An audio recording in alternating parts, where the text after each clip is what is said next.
Oh, we are live. Look at that. Good morning, everybody. This is Paul Romero with the Sell a House Wholesale Real Estate Training number 34 on this Friday, October 17th, 2014. We're already halfway through October. Unbelievable. That freaking quickly. But anyway, hey, this is what we got to do, right? Keep plugging along day by day and make it better and bigger. That's what it's all about. So, um, yesterday we were talking, or yesterday, Wednesday, we were talking about the importance of routine, getting, having a system in place for making your deals happen, et cetera, and so on. There was a point in our, there was a point in our hangout on Wednesday where John mentioned that the average student or the average person who obtains a doctorate degree that goes to college for what 6 7 years and pays for all that the average earnings for a doctorate degree is being $72,000 a year.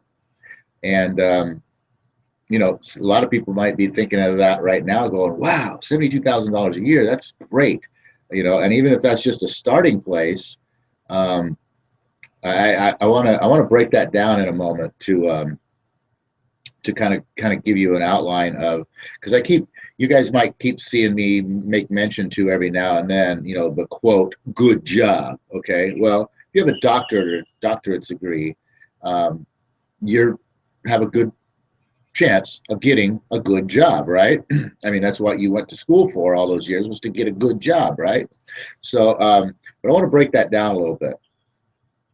And so, what I was looking at this morning is the fact that, okay, if you come out of college, even, like I said, even if this is just your starting point, or I don't know where exactly this number fits in, if this is your starting point, or maybe this is after you've put 5 or 10 years in, you achieve 72,000, or maybe that's the average really for all. I really have no idea where John pulled this number from, but and where is he right now? I'm not sure. Let me throw him another invite real quick. He's supposed to be here. Make sure he can get his tail on this call.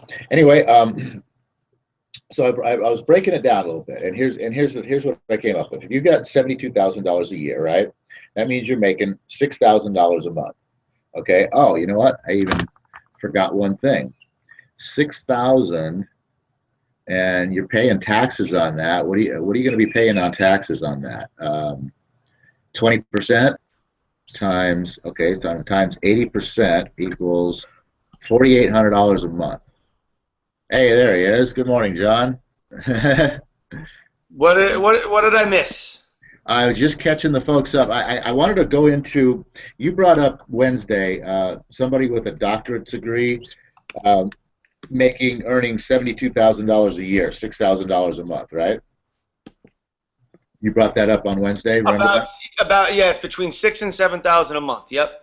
And what is that? Is that the overall average? Is that their starting point when they come out of college after spending 7 years learning all this stuff? Is that the overall average of the entire industry? Is that after they've been there for 5 or 10 years? What does that number relate to in coordination to that? What that number relates to is the average salary of a person that earns a doctorate degree over the lifetime over their lifetime of working. So it could be less when they come out of college, and then some people, through their time they'll make more, but an average of their career. One question: do you think, does that include the people that come come out of college with a doctorate's degree and don't do anything with it? No, no, it's of people who are get a job that require. They're talking about people who go into a profession that requires a doctorate. Okay, perfect. So 72,000. All right, awesome. So there you go, guys, right there. There's the breakdown right there. If you go to college for what, 6 7 years and you get yourself 8 years for a doctorate. if you go to college for 8 years and get yourself a doctorate's degree, and you're going to have there's a very good chance you're going to average $72,000 a year. Okay, so out of $72,000 a year, that is $6,000 a month, right? First thing you got to do is pay taxes off of that, right? What are you going to pay, John? About 20%? About 20%, yeah. Okay, so that's going to leave you with $4,800 a month. Is that really a good job? $4,800 a month? I mean, seriously, I was almost earning that back in 2006 as a construction worker. Honestly, I mean, I was making $3,800 a month, $1,000 less as a construction worker in 2006. So $72,000, $4,800 a month, even that good? Anyway, moving on from that, $4,800 a month. Now, when they do the calculations for qualifying you for a house, they say that you should not exceed 30% of your gross income. So 30% of your $6,000 is what you should be able to go ahead and pay for a mortgage with, right? If you run the numbers on that, if you take 30% of $6,000, it comes out to wait a minute. Oh yeah. I'm sorry. Let me just do it right now because I'm kind of lost my numbers here. $6,000 times 30% equals $1,800 a month. So you shouldn't exceed a monthly mortgage payment of $1,800. Okay. So if you have $1,800 a month that you can pay for a mortgage, if you put that in as your payment, and let's just say 5% interest, is that what you think that's fair? I know it's lower than that right now, but do you think that's a fair number we should put in? Yeah, okay. Okay, 5% interest rate, 360 term, and that means you can buy a house valued at $335,000. So you can buy What a doctor owns. huh? I said the average doctor owns a home between 250 and 400. Look at that. Okay, there it is. And that's a very good point. The average doctor owns a home between 250 and 400. You're actually qualified for 335. So how many of them are smart, are living below their means, averaging 250, and how many of them are stupid, living above their means because they have to have, they're a doctor now. They got to have all the stuff, I gotta look and show like I'm a doctor, right? So I need to buy a $400,000 house that I really can't afford. How many of them are out there doing that, right? Mm-hmm. Okay, so $335,000. You got an $1,800 a month payment. You've got taxes and insurance to pay on top of that, right? So it's going to run you anywhere, depending on where you live in the country. If you're in New York, it's going to cost you a whole lot more. If you're in Arizona, it's going to cost you a whole lot less for taxes and insurance. So it's going to run you somewhere between, I'm going to say, between $2,100 and $2,900 a month just for your $335,000 house, right? So you have to take that away from $4,800. So you have $4,800 minus, and I'm just going to go in the middle. What did I say? 21 to 29. So in the middle would be what? 2,450. Okay, so minus 2,450. So now you're left with $2,350 a month. With $2,350 a month, now you got to pay for, you got to keep the lights on and everything that goes in with the house, right? All your bills, your cable, your phones, all those things that go along with the house, right? What's that going to run you? Probably $600, $700, $800 a month. What would you say, John? In Arizona, if you got a gas bill, it's about $35. You got a water bill, it's about $50. The average cable bill is probably $100. $150 because most people, a doctor is going to want the whole package. The whole effing package. Yeah. So let's just say $100. That's $250 gas, about $500 a month on average because electric in a 2,000 plus square foot homes probably around averaging $250 over the course of the year. Cheaper in the winter, double in the summer. So another $500. You including cell phones in that? Nope. That's just so you can have cable, power, gas, water on in your house, and electricity. I'm talking about, cell phones, internet, all the things that just... All right, so you figure an average doctor is going to have himself, his wife, and one of his kids, let's just say. So that could be another $300 minimum for cell phones. They're also going to want they're going to want the iPhone, the Android with the unlimited internet access, I'm sure. So probably another $400 for the cell phones. So now we're looking at $900 a month, just for your living expenses. Okay, so $900. they're going to be driving a nice car at around $300 a month payment with a $200 a month insurance. So you Slow can say, down. Slow down. That's next. I got to keep up with the math here. okay. We're $2,350 a month right now. That's what's left out of your $6,000, right? So -$900, -$900 just to live off of, just to keep the lights on and keep the phone and talk to your friends and all that stuff. So now you're down to $1,450 a month that you have left over out of your paycheck every month. Okay, now go to the cars, John. What's a car's going to cost? Are they really only going to have $300 payments on a Benz? Let's 350 because they're probably leasing the car because they really can't afford to own the car. So probably they're going to lease the car for $300 a month. Oh, opposed to buying it and having a $600 payment?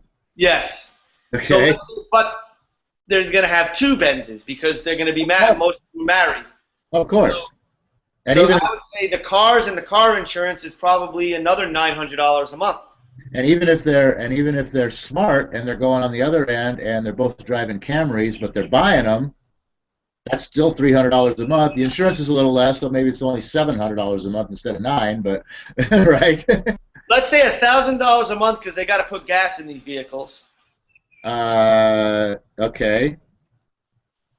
Well, yeah. Let's see. Gas, that would be $1,200. Yeah, they better not be commuting very far, right? Mm-hmm. Okay, so minus $1,000, minus $1,000 leaves $450 a month, and you haven't even eaten yet. Okay, food's expensive these days. A family of four, I swear to God, it costs what, $600, $700, $800 a month to feed a family of four these days, doesn't it? I have two kids. I'm single dad. I have them half the week, and I probably spend $100 a week. So a single person with two kids that spend half the month with them spends about $450 a month on food. Right. That's a single person with two kids, so you got to add another person in there. So yeah, you're looking at $600, $700 a month for food. Yep. And if you're a doctor, you want to eat organic because you probably have a little bit of sense. And although that's I don't know if it's a statistic or not, or what the statistic is, but I have definitely heard that doctors, even though it's kind of like the whole thing about the painter has the ugliestly painted house, and the roofer has the horrible roof on his house, and the landscaper has a crappy the ugliest yard in the neighborhood because they don't do to themselves in their own home what they do for a living, right? I've also heard that doctors are some of the most unhealthiest people on the planet. That they don't eat right, they smoke, they drink a lot. You know what I mean? I've heard that. So I mean, like I said, I don't know if there's a statistic that goes along with that, but or how real it is or whatever. And I'm not going to stick by any of that. But still, so what I'm getting at here is, by the time you pay for all your living expenses after you've gone out to and done all this, and we still haven't even included. God, we still even haven't included a couple of extra things, which are like, the extra cost of paying malpractice insurance and the extra cost of paying student loans back. Because you didn't pay for all that college by yourself, right? So you're already out of money at $6,000 a month just living in the house, keeping the lights on, driving the car, keeping the gas in it, the insurance up, and putting food on the table, and we haven't even included into that. We haven't even included medical or what's the other insurance that I'm thinking of? Medical or life insurance? Medical insurance. Life insurance. Life insurance. You know what it is? The average doctor at the end of the day might have a nicer car, a nicer house, but they're still broke. They're still not building freedom for their future. They're not able to put the 10%. We didn't even get into the proper money management system, Paul. That's the thing. That's kind of where I'm going with this, and I wanted to point out the fact that the quote good job, when you break it all down as to what society, you don't think somebody's figured out that a doctor making $72,000 a month is a slave to the system? Because if you got all this stuff, right, and you stop doctoring, then you got no more money coming in, and you can't pay for all this stuff anymore. So you have to go to work every day and see patients, or you can't have any of this stuff, right? It doesn't matter what job you have. That's the point I'm trying to make. It doesn't matter if you're out there digging a ditch every day for, $10 an hour, or actually that might go up if they're talking about raising the minimum wage to $10 an hour. Let's just assume. Well, I can guarantee you it's going to happen. So let's just assume it's already happened. So a ditch digger might be making, hey, 12, 13, 14, $15 an hour now. Your McDonald's workers will be making $10 an hour. But I mean, even those people right there, they're obviously not driving a Mercedes Benz. They're driving a used, Corolla. But they're still living a life. They're driving around every day. They have their insurance. They're putting food on the table. They're doing the same thing. They're doing it on a different level, but at the end of the day, what's going into your savings account for your future, what's going into your retirement account for your future, what's going into investments, most importantly, for your future, doesn't matter where you are on the playing field, it all ends up on the sideline in the same place at zero. So that's the point we're trying to make, and that's where this property noodlers things comes into play. This is something that you can get started with no money up front. It's going to cost. I mean, we're straight up here. You're going to have to put a little bit of money into it. You're going to have to put a little bit of time into it, but you're not going to have to put a lot of either in order to find a deal, to flip a deal, to pull in some extra cash, to give yourself a little bit of breathing room whatever point in life you're at. And hopefully, you're smart enough to take that extra cash and not pay some bills with it and not spend it on something you really don't need, and actually take that extra cash and invest it into something, into a business system, or into gold and silver, or into something that is an appreciating asset, and that is going to help you in the future be able to get some of your time back that you're trading now, that you're slaving away now for that paycheck, so that you can basically do nothing but survive this life. John? Yeah, absolutely. And I know a lot of you that are probably looking to get into real estate that don't have a formal education. When we talk about what the average doctor makes, that probably for a lot of people out there, I imagine it to them sounds like it's a lot of money. Like, oh my God, if I was making that kind of money, oh wow, because the average person, let's say that works at Circle K or a McDonald's or a 7-Eleven, which those type of service industry jobs are the majority of jobs in the country now. A 40-hour work week at $10 an hour is $400 a week, times 4 weeks a month is $1,600. So you look at, doctor making $6,000, they're rich. At the end of the day, they're really no better off than you. They just live a more expensive life than you're living. And at the end of the day, the reason I say they're no better off than the average person is because everybody's kind of has a lifestyle that is in relation to the amount of money that they make. And let's face it, if you've got a $10 an hour job, you're most likely, if you're married, you have a spouse that's also working, or you're living with roommates, because I don't see any way in hell. Well, no, I shouldn't say that. You can make a living $1,600 because you're going to live in a $450 studio apartment, and you're probably going to have about $5,000 in credit card debt because you're going to need those credit cards to furnish it. So at the end of the day, you've got no money putting in your bank account. So you're in the same position as the doctor. So, I mean, I think we've kind of made the point here that there's got to be a better way if you're going to break those chains, and if you're going to have financial freedom. And most people, like I said, that approach the property noodlers, they're looking to get into real estate to build their future, to change their lives. And it's not just about more money, and it's not just about real estate.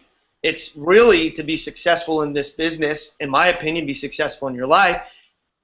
As we say every morning, it's about mindset. But you also have I need a mindset on how to manage money. I brought up in the beginning of the week that, hey, me and Paul, we sold a deal right at the beginning of the week, 20 grand. I didn't go out and blow all 20 grand already, which most people probably would do, but we have a money management system in place to do what we feel is the proper thing to manage that money so we can buy ourselves some form of financial freedom, to put money aside for building a retirement, put money aside for building a savings account.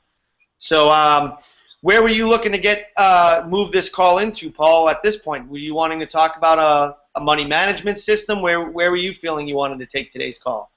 Well, we're getting close towards the end of it here, so yeah, that's why I've kind of stopped myself from going too far. Yeah, I mean, we can basically, I mean, we can set this up to say that, yeah, come Monday, I think we should discuss a money management system on Monday, because definitely that should be something that's part of not only your business but also something that's just part of your life, as we just seen right there.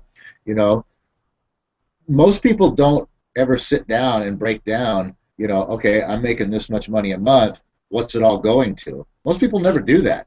They just kind of go by, hey, next week I got to pay this, let's pay this, and then figure out what we got to pay the next week, you know what I mean?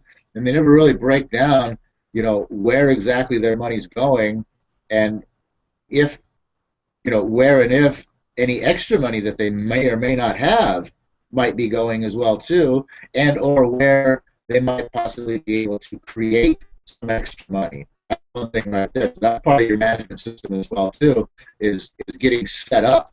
You know, you got to figure all this stuff out first before you can start managing your money and figure it out. I mean, if just like, oh wait, no, that was on the other call, wasn't it? If we were taught all this stuff earlier at a young age, right? That was the other call. But if we were taught all this stuff at a young age, and we started out our lives building our lives under these types of systems, you know, there wouldn't be a transition period right now, or at least if we had learned this stuff at a younger age and started doing this at a younger age. The older you get, the more difficult it is to make a transition of anything. And so I just want to point that out, that, you know, the farther along in life you are right now, the more difficult this stuff is going to be. That's just the bottom line. But if you want to put your foot down and make a conscious decision to change your life, you know, and do something different or add something different to your life, then you know, you have to understand that the change is going to be, you know, the farther along you are, the more difficult the change is going to be. But that's where the mindset comes in. Like John says, you got to put on your warrior helmet, and you got to go to battle, not only with the world but with yourself, to be able to have the wherewithal within you to not only start something but to actually freaking finish it. You know, to have the stick-to-itiveness to get out there and finish what you start, which that here again too is something that most people don't do. So I'm going to leave it with that, John, and throw it back over to you to close it out. And I think, yeah, Monday maybe we get into the money management system. Right. You know what? With that being said, I'm going to preface Monday's money management system is that when we go through this thing on Monday, regardless of what your income is, it's important to get into certain habits. What? I just noticed your tagline. You're proper noodlers. Proper. Oh, jeez. Proper. You have proper for me? I'm a proper noodler. I screwed up this morning. Okay, sorry. What I was saying is, you know, there's certain habits that we need to start building now, before the money comes, before the wealth comes. It's important, and that's why we talk mainly about mindset on these calls, is because your mindset is everything, and it is detrimental to your success in anything you do that you have the proper mindset. And with that being said, it takes a lot more than what most people already have in their mind and what most people are capable of to be successful wholesalers. And you need to understand it's a sales and marketing business, and that you are in the business of sales and marketing, whether or not you're a property wholesaler or whatever, even if you work a job, well, how did you get that job? You went there and they gave you an interview. You had to sell yourself, market yourself, make yourself seem desirable, so that job that you work at, the recruiting or the manager who interviewed you would hire you. So it's important to realize that you're always selling yourself to your spouse, yourself to your friends. If you're out there looking for your mate and you're dating, you're selling yourself to your potential prospects. And when you got children and you're disciplining them and teaching them things, you're selling those ideas. So it's important to realize that sales and marketing are good things, and that we're all in the business, whether we realize it or not, of sales and marketing. And it's all about mindset. And most of you out there, I'm going to guess, have some pretty bad habits right now that need to change. And one of those is the way you manage your money. I'm going to say it. Most people manage their money terribly, and they suck. And chances are that whoever's watching this, you suck too. But you know what? That's why you come here. This is why we do these hangouts, because all of this is learnable. You can unlearn any old way of thinking. You can unlearn any habits you have and develop new and better ones. So Monday, we're going to go through a money management system, show you basically theoretically what you should be doing with your money and how you should be allocating the money you take in as income. And whether you have the money or not, you need to start implementing some of these habits, because this is part of the road to success, is knowing what to do when you get paid. So with that being said, unless Paul wants to add another thought, I will end us with the prayer. Yeah, just real quickly, I just want to say that, you said something about, there's certain setup that you have to get in place first, and your mindset is why it's so important and all that. Just as in everything, I mean, anything that you do, I mean, just consider painting a house. Would you not say that all of the prep work, all of the setup, everything getting ready to actually paint that house is where all the hard work is, John? I mean, wouldn't you agree? 70, there's a saying, 80% of success is showing up. Well, that goes true for just about anything, is that 80% of a paint job is just getting it prepped and ready to paint. Well, yeah. 80% of you becoming a successful purpose is preparing for your success mentally and creating your mindset. Exactly. That's where I was going at. Like painting a house. 80% of it's prep work. I mean, pretty much anything that you do, most all of it is in preparing to actually do it. And then once you're actually doing it, that's just like, I mean, I used to do asphalt work and seal coating a parking lot. 80% of the work is preparing that parking lot to lay down the sealer. You got to clean the thing, you got to block it all off, you got to fill the cracks, you got to do the sealing of the oil spots, you got to do all this stuff before you actually get. And then here's the thing too. By the time it comes down to actually put the sealer down, you get on a machine. All the other stuff is hand grunt work, and then you get on a machine and you lay the sealer down, and out of an 8-hour day, it takes about an hour and a half to put the sealer down on this parking lot. You know what I mean? So I mean, it's just like that, and this is just like that too. All the preparation comes in building the groundwork, laying the foundation, and there's a perfect example too. Building a high-rise building, right? How long do you see a piece of land get broken, right? And they're digging and all this stuff's going on, and then all of a sudden, finally it comes up out of the ground, and then the next thing you know, bam, it's done, right?